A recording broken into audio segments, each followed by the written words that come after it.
Durante a sua gestão na Faculdade de Educação, muitas foram as suas conquistas. Dentre todas elas, quais você destacaria e por quê? Bom, minha gestão como diretor titular foi de 1980 a 84. Mas eu fui diretor associado do professor Antônio Baniz de Rezende no período de 1976 a 80. Eu entrei na faculdade em 1974. Vai fazer 50 anos daqui a 2 anos, não? Era tudo muito diferente. A faculdade era muito pequena quando eu cheguei. Havia, se não me engano, 18 professores, apenas 3 doutores. E houve um esforço de colocar em cargos administrativos pessoas que já houvessem concluído o doutorado, para que os demais não precisassem desperdiçar tempo em atividades de gestão administrativa.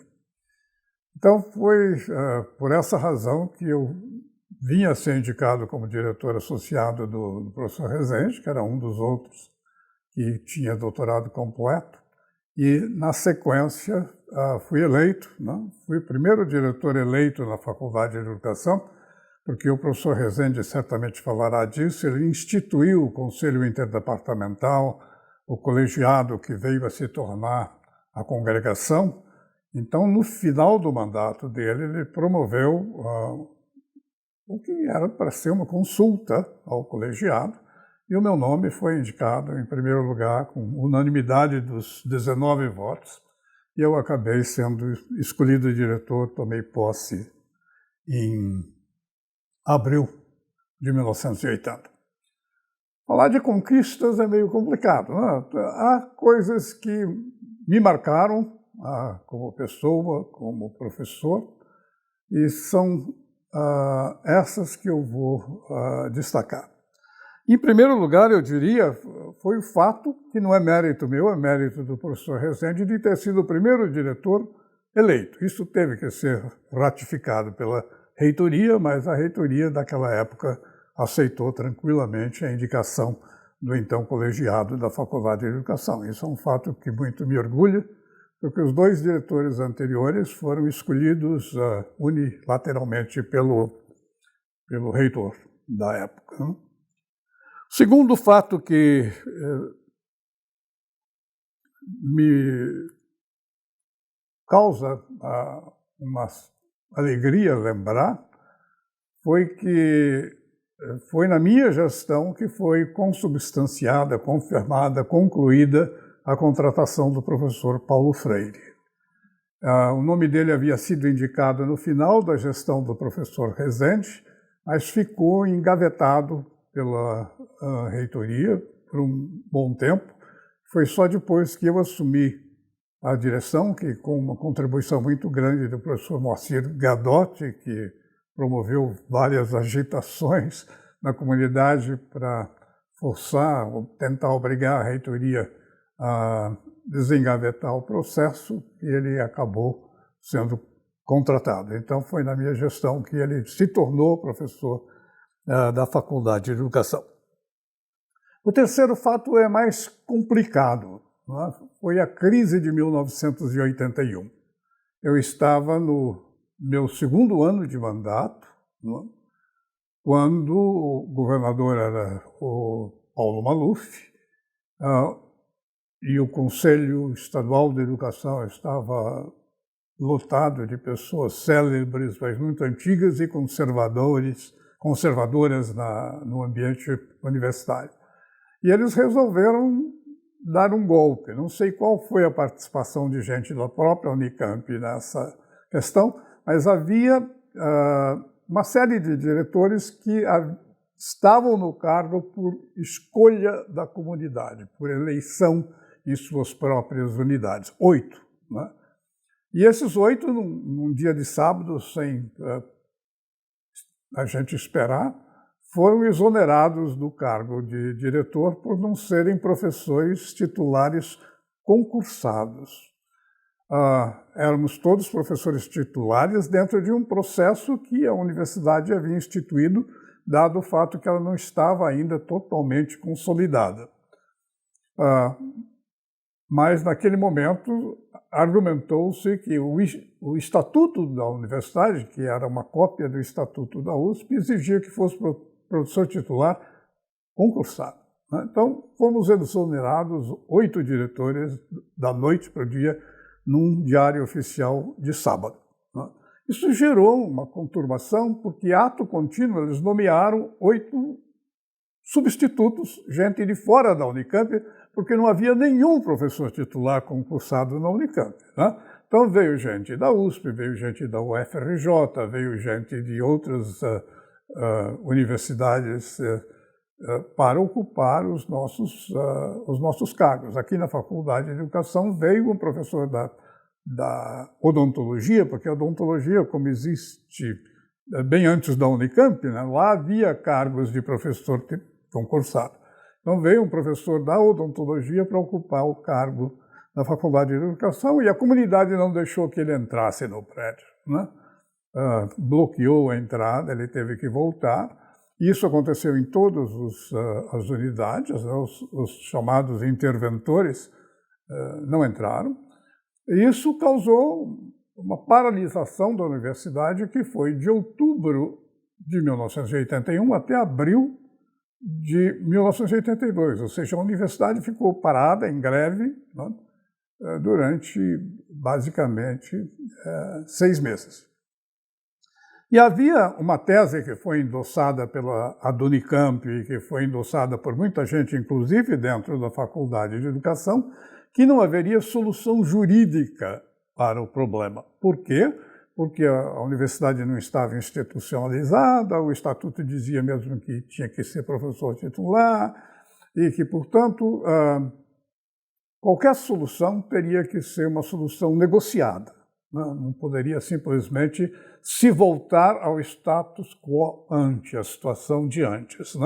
Teria que se negociar. E numa negociação tem que se ceder, cada um cede uma coisa e no fim se compõe.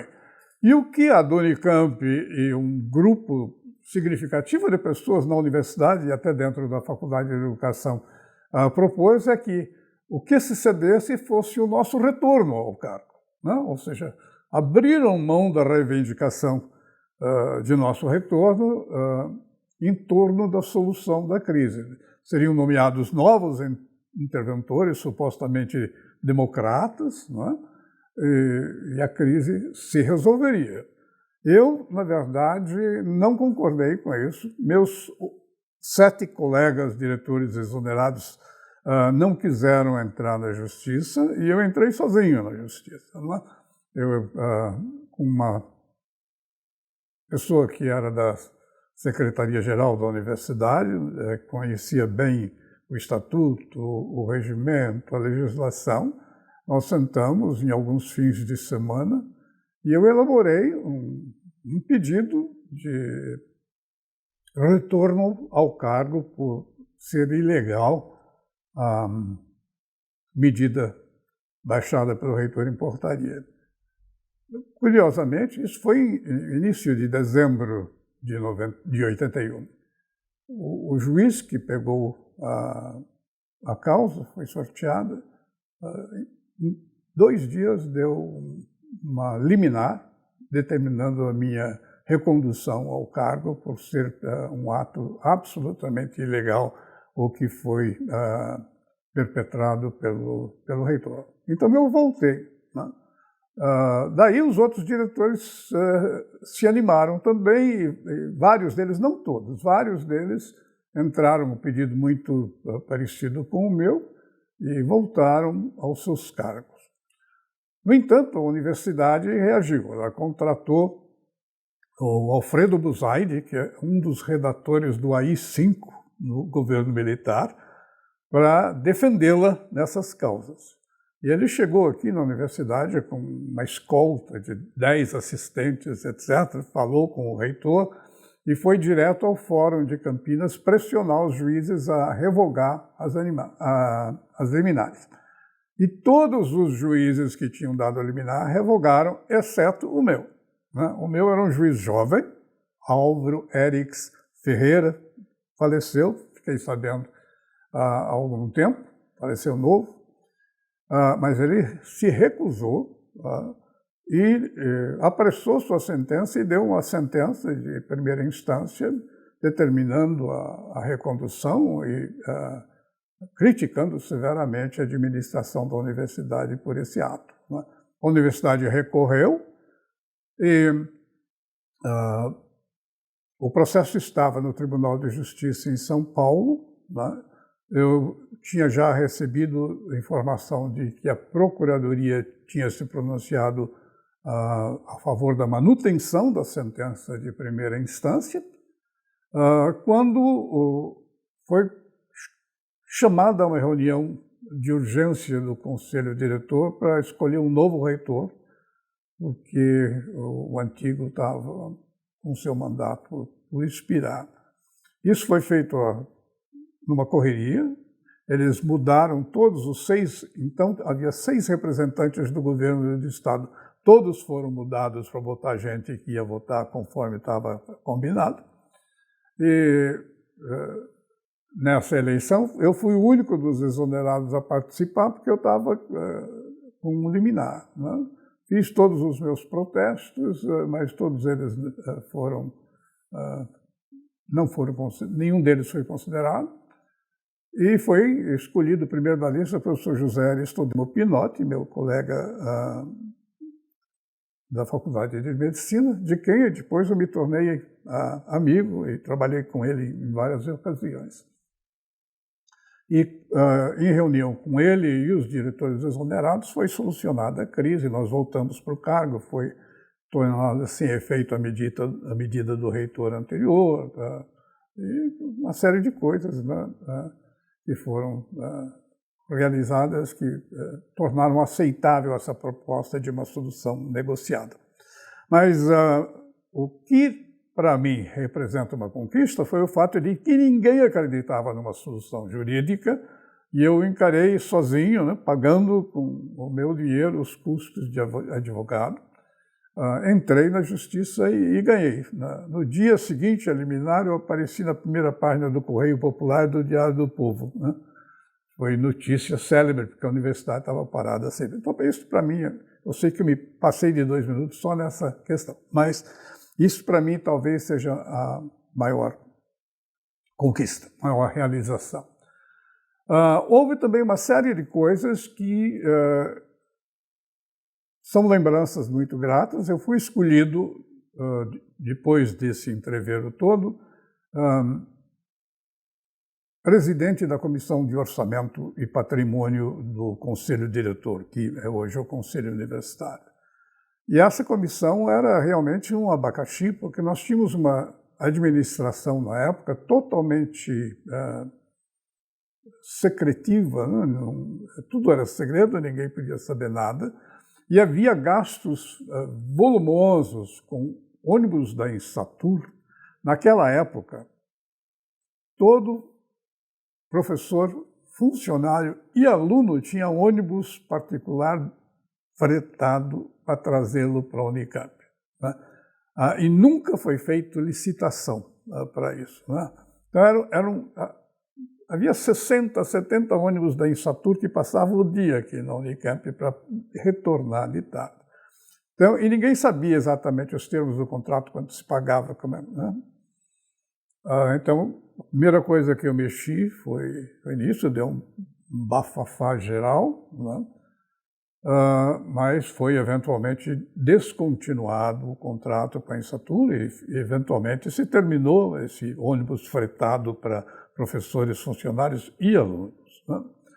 A segunda coisa foi a compra de ingredientes para os 2 restaurantes universitários, já havia 2. Também era um segredo, onde se comprava, de onde vinha. Mexemos nisso, conseguimos que ficasse clarificado todo o processo e que ficasse, na verdade, melhorado, né? Eu fiz isso enquanto diretor da faculdade no conselho diretor. E o terceiro problema era de compras de livros para a biblioteca, livros e periódicos. Eram todos feitos sem licitação através de uma empresa britânica. da qual a esposa do diretor-geral da administração era a representante no Brasil, né? Também isso gerou um bafafá enorme, mas foi resolvido. Então, embora isso tenha me trazido inimizades que existem até hoje, né? Isso para mim foi uma vitória, porque a gente conseguiu que os gastos da universidade ficassem mais claros e evidentes através dessa comissão de orçamento e patrimônio.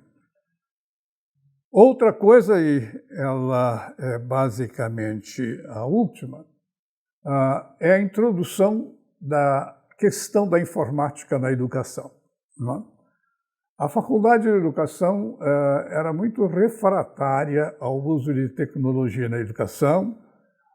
Houve gente, um dos professores que já é falecido, então nem vale a pena mencionar o nome dele, que dizia que essas tecnologias era só forma de os Estados Unidos desovar sucata tecnológica para país subdesenvolvido, né? Que o Brasil não tinha nada a ganhar com isso, que era uma visão tecnicista da educação e etc. E eu lutei para criar um núcleo de informática aplicada à educação, né? Mas, dado o clima na Faculdade de Educação, eu propus direto ao reitor que criasse, junto à reitoria, e foi criado em 1983, no penúltimo ano do meu mandato, o NIED, né, que existe até hoje, vai fazer 40 anos no ano que vem, né?